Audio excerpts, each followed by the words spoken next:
Let's say you quit your job and you have a 401k with your previous employer. Is it ideal to move your old 401k to an IRA or move your old 401k to your new 401k? Let me give you a breakdown of how to decide what's right for you. The rule of any rollover is that you have to leave your employer. You can't make the rollover or combine two 401ks until you quit your job or get fired by your employer. And according to Bankrate, this is crazy. There are 25 million forgotten 401k accounts at the end of 2021, which is absolutely insane. And CNBC even reported that over 20% of 401k plans are either lost or forgotten. You could have a few $1,000s or tens of thousands of dollars in there that you forgot about. And Congress passed a law in 2022 to make the 401k lost and found database permanent for the American people. You can just Google 401k lost and found, and it'll take you to the search database to find your 401k. But anyway, let's say you found your 401k. What you need to find out is how much of that is in pre-tax dollars or traditional 401k, and how much of that is in after-tax dollars or Roth 401k.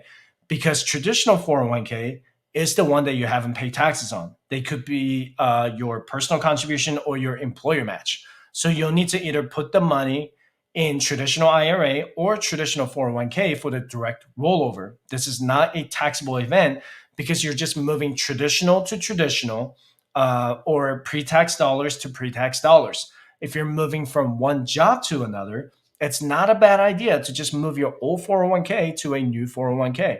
If you're looking to have more investment options and looking to convert your 401k to Roth IRA, then moving it to a traditional IRA might be the right option for you. And for the Roth 401k, because you already pay taxes on them, you can only move it from Roth 401k to a Roth 401k or Roth 401k to a Roth IRA. Again, this is not a taxable event because the government cannot tax you twice. You can't move your Roth account to a traditional account for the same reason. You can't request a tax refund by doing that. It's not a joke because several people have asked me that in the past.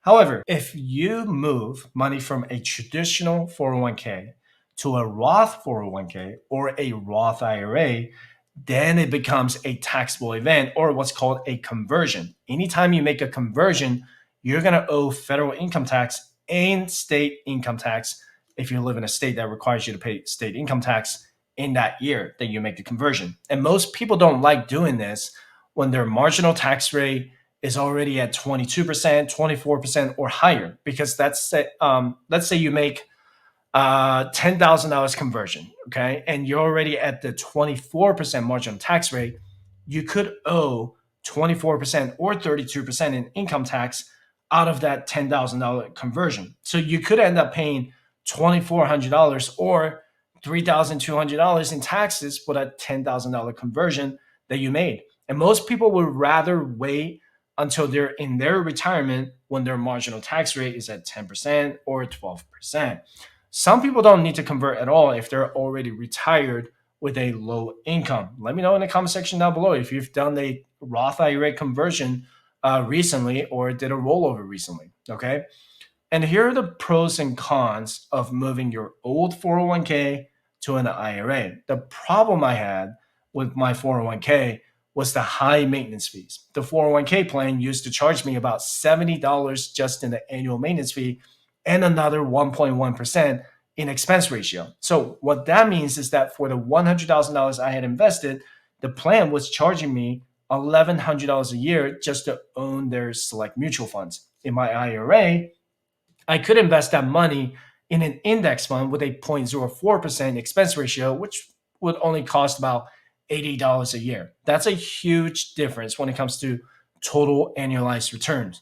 The other nice thing about the IRA is that you get to consolidate all of your 401k plans into one portfolio. And I used to have multiple 401ks, and I just put them all into an IRA and manage my own investments. The IRA I own now has no account fees, low expense ratios, and provides wider investment options like individual stocks, bonds, ETFs, and index funds. And I can invest in index funds that cost almost nothing to invest. That $2,000 I spent every year just from the 401k management and maintenance fees could turn into $244,000 in 30 years with an 8% average annual return. That was a big selling point for me.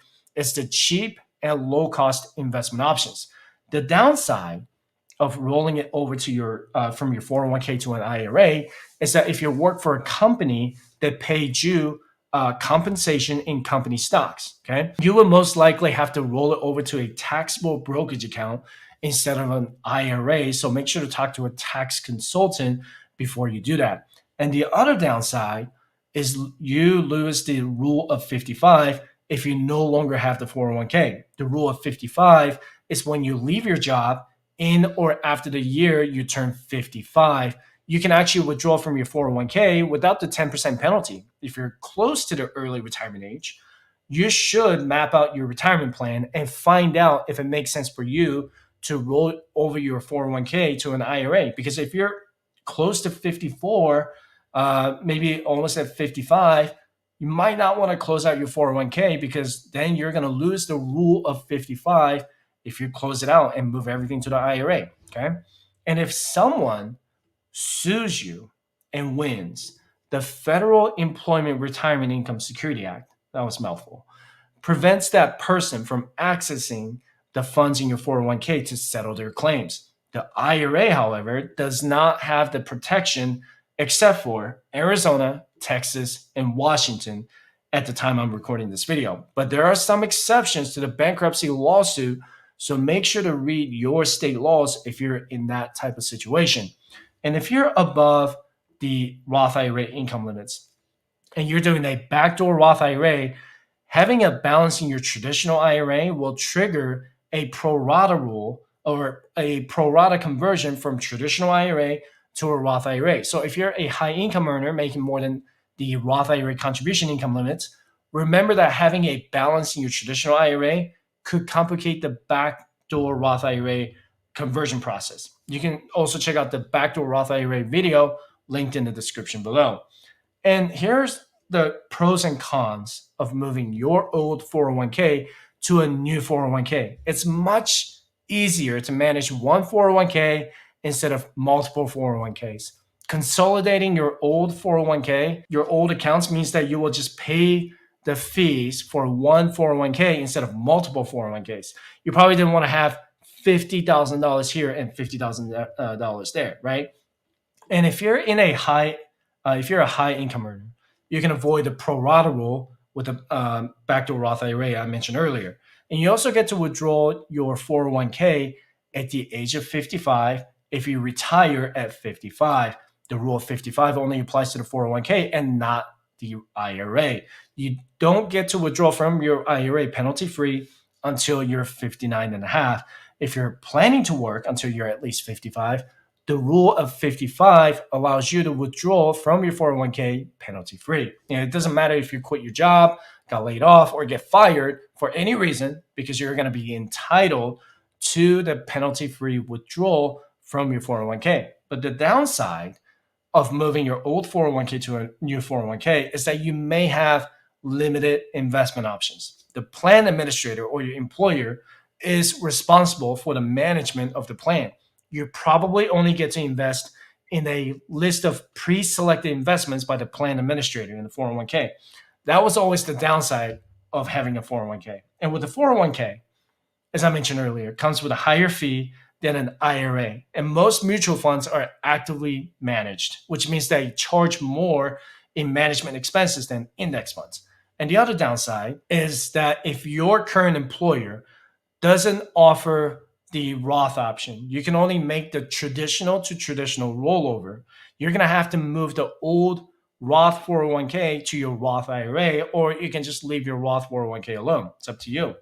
And not all 401k plans will allow you to do an in-kind transfer. Not every one of them, like my daughter says, not everyone is built the same. They're all built different, okay? Your old 401k may have some mutual funds that your new 401k does not have. If that's the case, you're going to have to liquidate your old 401k and then move it to the new 401k. And you don't need to make a decision right now or right away. Take some time to decide what you should do with your old 401k. But whatever you do, please do not cash out of your 401k early, because you're going to end up paying a 10% penalty and federal and state income taxes. So what matters more is what you're doing with your current 401k. Are you getting an employer match? Are you maximizing your contributions? And does your 401k allow you to invest extra money with after-tax contributions? Because if you watched the previous segment of this live stream, I talked about the power of compound interest and how much it can grow over the years.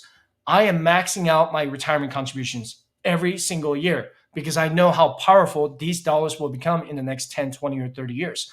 Do I care what happens in the stock market in the short term? Absolutely not. Would I care if I'm close to my retirement age? Of course I will. My risk tolerance will remain the same until I'm in my 50s. I'm going to stay debt free and continue to invest at least 25 or 30% of my income towards my retirement. And this has been another beast of a video, and I hope you got a lot out of it.